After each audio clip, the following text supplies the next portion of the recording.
এই নদী বালুঘাটে আমরা এই কথা বলছি দেখে আমরা গ্রামের সম্পূর্ণ মানুষ একতা হয়ে ওই আমরা একটা মেম্বারে একটা গণস্বাক্ষর দিছি। এইটা দিওনে আমরা এটা এক জায়গায় বইসা এটা করবে গেছি, তখন বাড়ি যাবে লাগছি। এমন সময় রাস্তায় আমার রাত 11টার সময় আমার ধরে মারছে মান্নানের ছেলে হান্নান, ফারুকের ছেলে লিলিন, পিয়ারা মেম্বার ছেলে মামুন। এরা খুব ভয় ভিত্তিতে আইসে বলে কিসের জন্য সৌর বাচ্চা ফের যদি তোরে এই সমস্ত যাইতে দেখি তোর মাইরে ফেলাই দিম ছাবা বালিকাটা বন্ধ না গেলে।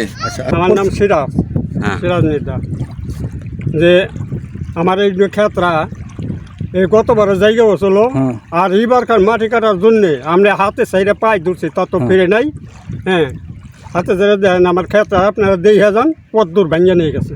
প্রায় দুবের সময় আছে মাটি কাটে। ওই যে নতুন বাড়ির নাম কি রে?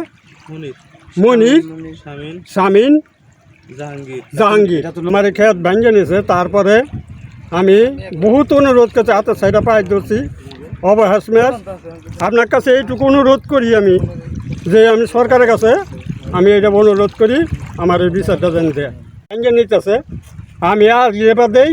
হ্যাঁ, তারা বেবাক পেয়েছে আমার দূর করবার নিকা আসে। হ্যাঁ, ফিরে না, আল্লাহ দোয়াই দিছি আমি তাকেও, তাতেও ফিরে না। না 2-3টার সময় বালি কাটি, সব বালি কাটতেছে, সব বালি কাটে তারা নাইট 3টার সময় ভৈরা চলে যায়। নাম আজহার প্রামাণিক, বাড়ি ভাটবুক চল্লা। আমাদের বাড়ির পশ্চিম পাশে এই নদীতে বালি কাটার কারণে আমাকে চল্লা প্রাথমিক বিদ্যালয় একেবারে ভাঙচুর হয়ে গেছে। সরকারে বস্তা ফেলাইছে, তারপরে ব্লক ফেলাইছে, তারপরেও স্কুল রাখা যাইতেছে না এই বালি কাটার কারণে। এই শামীম, লিটন, তারপরে জাহাঙ্গীর, এরা এলো আমাকে এলাকা। তারপরে এর সাথে আরও বাইরের অনেক ভোট আছে, 20-30টা ভোটে মাটি কাটে, বালি কাটে এই চরে থেকে। আমরা এটা বন্ধ করার জন্য চাইতেছি। হ্যাঁ বলেন। আমার বাড়ি বারপুরে। আমরা অনেক আগে থেকে এখানে বসবাস করতেছি। বর্তমানে পূর্বপুরুষ এখানে আছে, সবাই আমাদের জন্মস্থান এখানেই। তাই আমরা চাই সবাই সম্মিলিতভাবে এই এলাকায় যেন নদী থেকে বালু উত্তোলন আর না হয় ভবিষ্যতে। কারণ বালু উত্তোলন করলে আমাদের বাড়িঘর বিলীন হয়ে যেতে পারে ভবিষ্যতে। তারপরে এখান থেকে আপনার 1/2 কিলোমিটার উত্তরে দক্ষিণ চল্লা সরকারি প্রাথমিক বিদ্যালয়, এই বিদ্যালয়টা রক্ষার জন্য সরকার কোটি কোটি টাকা খরচ করতেছে, নদী শাসন করতেছে। তারপরে দেখেন গে বর্তমানে কী অবস্থা, বিদ্যালয় টিকবো কিনা ভবিষ্যতে এটা সন্দেহ আছে। এই মতো অবস্থায় সবার কাছে আমাদের অনুরোধ, আপনারা সম্মিলিতভাবে বালু উত্তোলন করা বন্ধ করবেন। মোহাম্মদ আক্তার প্রামাণিক।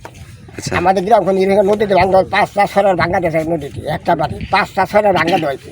তারপরে হলো ভাঙার ফিরছে মাটি কাটে আরও ভাঙার সম্ভাবনা হয়েছে, মাটি কাটলে আরও ভাঙবে। এটা আমাকে আবেদন, মাটি কাটা বন্ধ করে দেয়। আমাদের পল্টন আছে তো একটা সরকারি পল্টন দিছে, এই পল্টনটা 2-3বার ড্রেন ভাঙে গেছে, বুঝছেন না? এই বালি কাটার জন্য অসুবিধা আমাকে। এই জিনিসটা যদি আপনারা একটু করে দিতেন সরকারের কাছে আবেদন করি আমরা, এই বালি কাটাটা বন্ধ থাকে। হাতের হাতারে মাটি কাটা বন্ধ করো, বন্ধ করো, বন্ধ করো, বন্ধ করো। হাতের হাতারে মাটি কাটা।